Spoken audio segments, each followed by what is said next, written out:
But just like gold eventually entered this parabolic move, Bitcoin will follow suit. Gold is telling you that the world is concerned about debasement, that it wants to be able to self-sovereignly hold assets.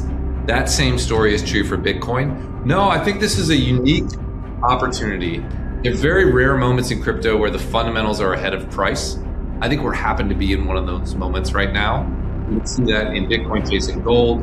You can see that in stablecoins and real world assets at all-time highs, while ETH, Solana, Chainlink, and others are not near all-time highs. You can see that in the spike of ETH transactions. As a long-term investor, fundamentals are ahead of price is a beautiful thing. Financial markets are shaped by a single fundamental force: supply and demand. Every major macro trend, every bubble, every crash, and every supercycle ultimately traces back to this basic economic principle. Yet most investors overlook how structural shifts in supply and demand unfold over time. Instead, they focus on short-term price movements, technical signals, and emotional narratives. Matt Hougan argues that the most important transformation currently underway in crypto is not visible on daily charts. It is a deep structural realignment in supply and demand driven by institutional adoption, regulatory clarity, and the emergence of Bitcoin as a strategic reserve asset. The same mechanism that recently sent gold into a historic parabolic rally is now unfolding in Bitcoin, only at a much earlier stage. Please take a little time to like this video, subscribe to the channel, and turn on post notifications for more videos like this.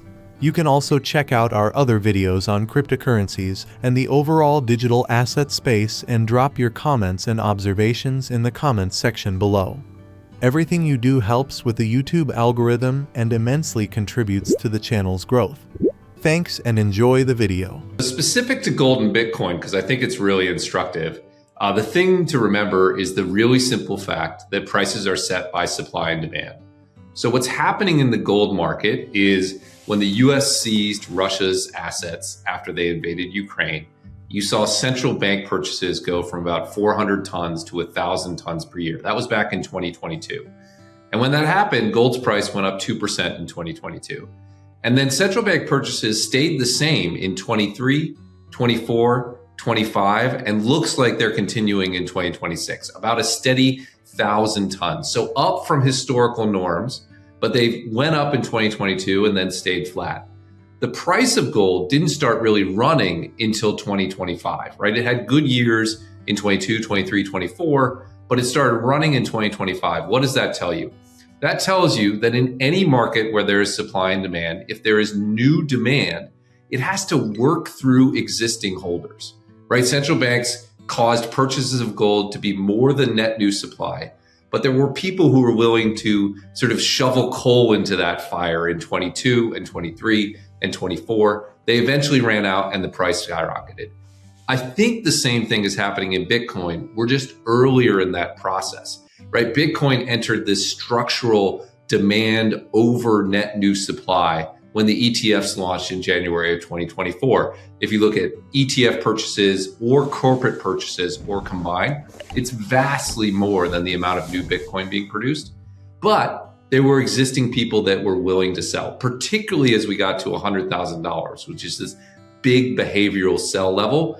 We're still working through that sale wall. But just like gold eventually entered this parabolic move, Bitcoin will follow suit. Gold is telling you that the world is concerned about debasement, that it wants to be able to self-sovereignly hold assets.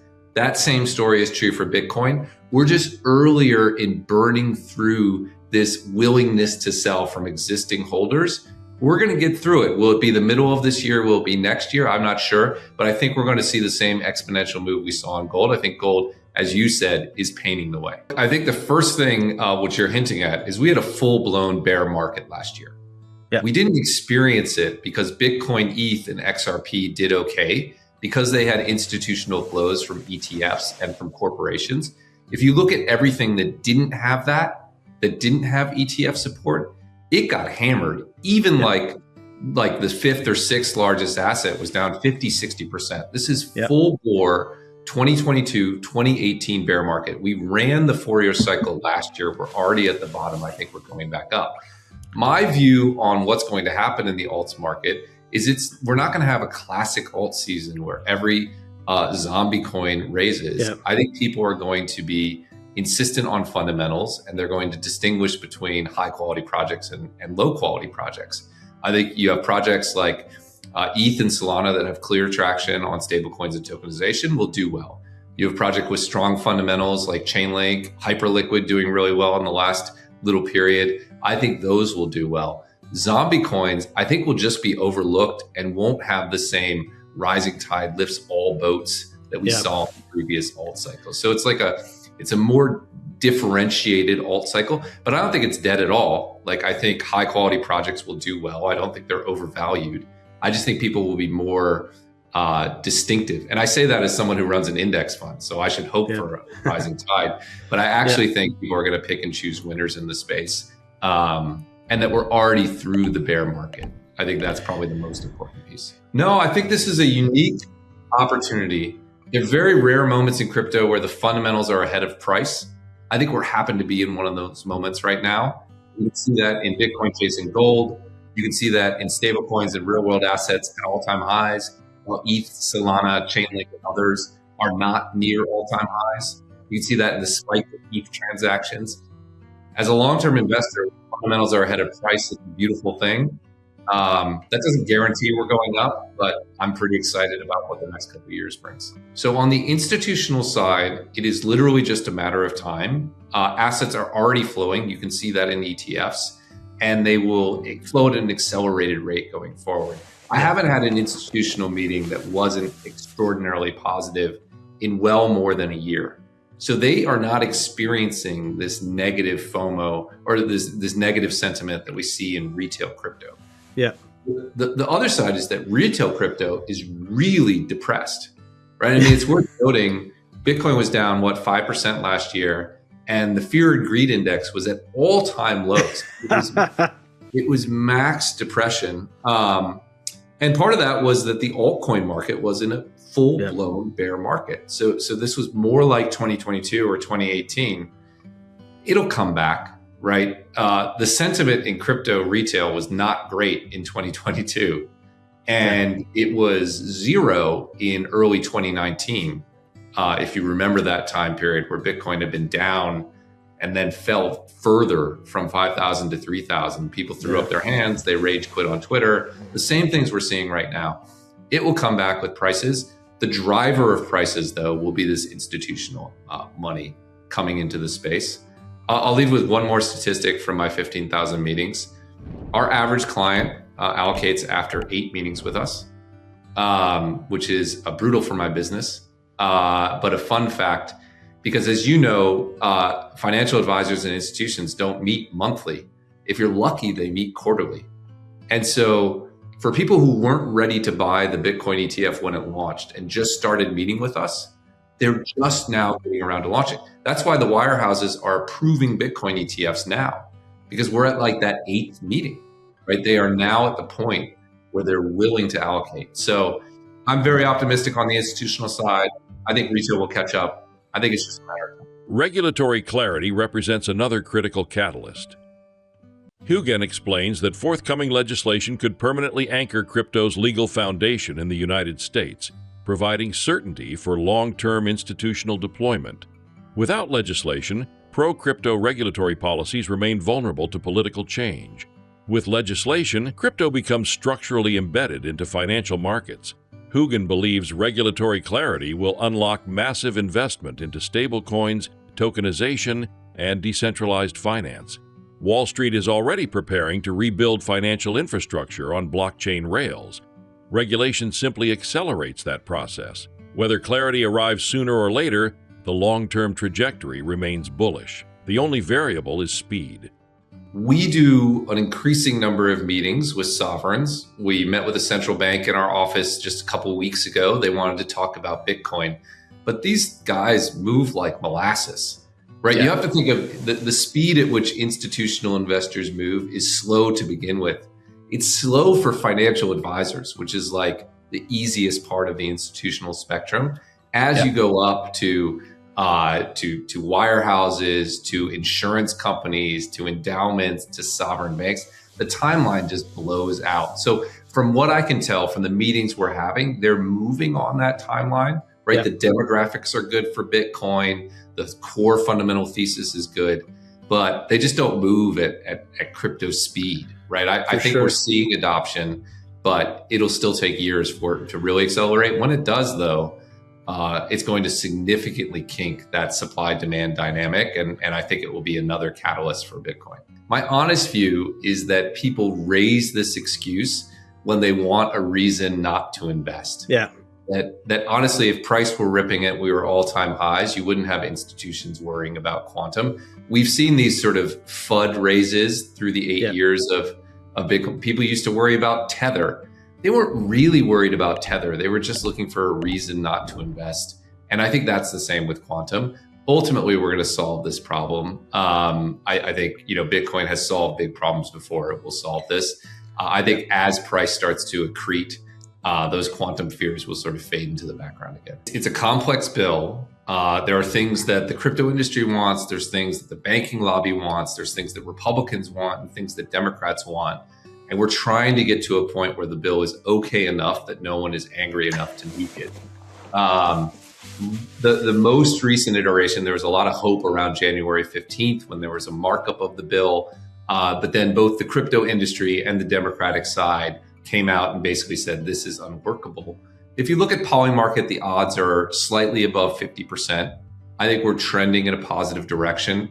The administration has delivered on most of its core promises on crypto. So absent a prolonged government shutdown, I'm modestly optimistic about clarity. I do think it's really important, though. The mental model I have for why it's important in the market is what clarity does is it puts a legislative sort of foundation on this pro-crypto regulatory tilt we've had under Atkins versus Gensler, right? Absent having legislation, that pro-crypto regulatory tilt could flip again if we have a change in administration. If you want to go into a nightmare world, imagine Elizabeth Warren as the next chair of the SEC, and you can think of sort of what's at stake. If we have legislation, it's cemented and people can build in this market. I suspect what we'll see from a return perspective is if clarity passes, investors will pull forward a lot of value into assets tied to stablecoins, tokenization, and DeFi, because they'll assume, look, this is the way all finance is going to work for the next 10 years. Wall Street's going to build on this.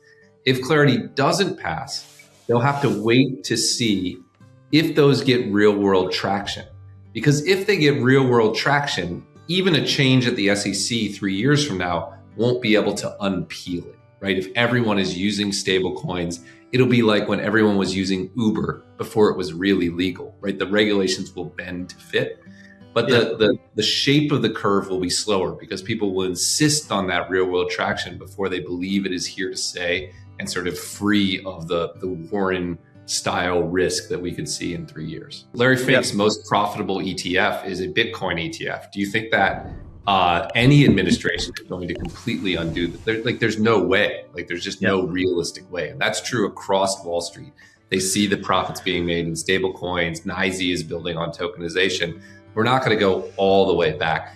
I just think it's more a matter of if the curve is like this or the curve is more like this. I think clarity will determine that to some degree. But I do think we're in a bullish trend either way. I do think it's going to be solved. There's one other additional problem, which I'll raise at the end. But for some assets, we've solved it. In our Solana ETF, BSOL, we stake 100% of the assets and are generating something like 7% and are pretty proud of that. In ETH, it's harder because, as you said, the queue to exit can extend to like 45 days. It's worth noting ETFs have solved this before. They're bank loan ETFs, which settle like in a millennia, and they figured out how to make those work. So I do think there are solutions to it, particularly as regulation improve, and maybe you can start to use liquid staking tokens, or maybe you can have agreements with market makers to sub in liquid staking. There are solutions to it that need regulatory improvements. I think those will be solved. There is another gating factor, which is there is some tax uncertainty around staked income. And I think that will be resolved one way or the other in the next year. So 2 years from now, do I think most ETH ETFs will have staking? I do. There are already some that have staking. We stake ETH ETFs in our European business. I think these problems will be solved. The reason people would buy it right now And I agree with you, it's an inferior product. The reason you would buy it right now is if you have assets that are brokerage only and you want exposure to ETH.